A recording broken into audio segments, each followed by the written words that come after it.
Please help me welcome the fabulous voice of the Northwestern Wildcats, a very, very dear friend of mine for my entire career, the one and only Dave Eanet. Dave, how are you, buddy? I'm doing great, Brian. How are you? I'm doing good, man. You ready for this season? Good. I am ready for the season. Let's get it going. Only 2 weeks to go. Only 2 weeks to go, indeed. Now, it's a little bit different for you this year as they are tearing down Ryan Field and rebuilding it. Big time project going on there. Very happy to see that. But you had a chance to tour the facility where the Wildcats will be playing their home games. Tell us about that place.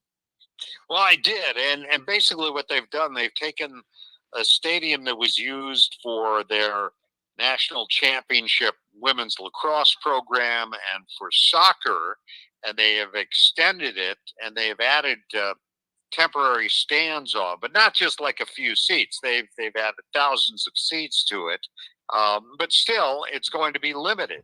It's right on the waters of Lake Michigan, literally a stone's throw from the waters of the lake.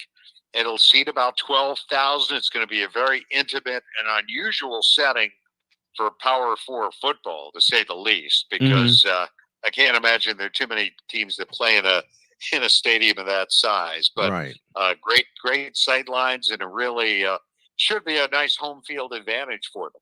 I think it will be a great home field advantage also. After last year, lots of turbulence coming into last year, but you guys finished on the right side of the postseason with a bowl win. How exciting was that for the Wildcats? Well, I think considering where they had been with the dismissal of head coach Pat Fitzgerald and then David Braun, who had just joined the program as defensive coordinator and had never been a head coach and had never coached at the Power Four level, to suddenly be elevated to interim coach with just about a month to get his team ready, and a rough start too on the road at Rutgers. But then they righted the ship, an overtime win over Minnesota. They had a very solid defensive performance against Maryland, and then the wins started to come for them. They won their last 4 games, and to go out to Las Vegas and beat Utah the way they did, in a defensive struggle, was really impressive showing for them. They won 8 games, and they got a lot of those same guys back. So there's a lot of optimism around the program. Yeah, there should be a lot of optimism around the program. And there's one thing you just said just a minute ago. They got a lot of guys back. So continuity, and you and I have talked about this so many times when it comes to Northwestern, continuity is very, very important, given everything that happened last year, how the season concluded, where you guys are going to be playing, because that plays a part too, the home field advantage. Sure. But to have some of the same guys back this year that can guide the newcomers into how Northwestern football is, that's huge. No question. And, really, it's also a question of where those guys are on the field. And if you look at it, now quarterback's a little different situation because they had a transfer who came in last year, Ben Bryant, who did a great job. He missed 4 games during the season with injury. Brendan Sullivan took over. They went 2-2 in that span. And then Sullivan transferred this spring to the University of Iowa. They brought in a transfer by the name of Mike Wright, who's played at Vanderbilt and Mississippi State, who apparently Northwestern barely lost out on when he was coming out of high school. And they have a holdover out of the Chicago area by the name of Jack Lausch, plus Ryan Holinsky, who seems like he's been here for a long, long time, former transfer from South Carolina. He's also in the mix. So that's a question. But they've got returnees at the skill positions, other skill positions, receivers. A.J. Henning, the playmaker who transferred to Northwestern from Michigan, their local guy. Bryce Kurtz, one of their best wide receivers. They got a crowded tight end room and a crowded running back room where they have a lot of talent. So, yeah, I think they're in good shape there. And then defensively, I think their front 7 is very solid. Some questions in the secondary, perhaps, but They have a real standout in their linebacking core in Xander Mueller, who's on the watch list for just about every major defensive award. So, yeah, I had a lot of returnees and guys who are feeling a lot better going into this season than they did a year ago. Dave Eanet, the fabulous voice of the Northwestern Wildcats, joining us here on Snowman in the Morning on this Friday.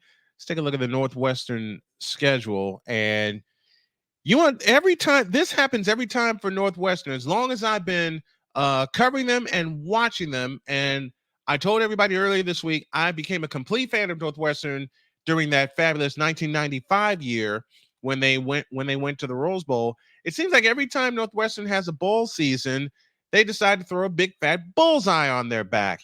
And I say this by looking at the schedule. You open with Miami and Duke both at home. Then you get then also you get Eastern Illinois at home, and then you got to travel to Husky Stadium in Washington to face an angry Washington Huskies team coming off of a national championship appearance. Well, it's not easy, but look, in the new era and in the new Big Ten, nobody's got it easy, right? I mean, and for that matter, throughout college football. I mean, Miami's playing at Northwestern in 2 weeks, and 2 weeks after that, they play at Notre Dame. Right. So it's and that game at Washington, that'll be the Huskies' first Big Ten game. Mm-hmm. And I know it's going to be a big game for them, but they'll have a couple games under their belt. And they're getting accustomed to a new coaching staff. I think you have to expect that. And, I think that's fine. Quite frankly, Brian, I was glad Northwestern wasn't ranked or didn't even get votes in the polls. Right. Because I think that puts a different kind of pressure on you. And I'm glad they don't have it. But I will say this. If you look at the tail end of their schedule, you talk about the start, but you look at the tail end in the month of November, they have to go. They get Ohio State at Wrigley Field, which is where they'll play their last two home games.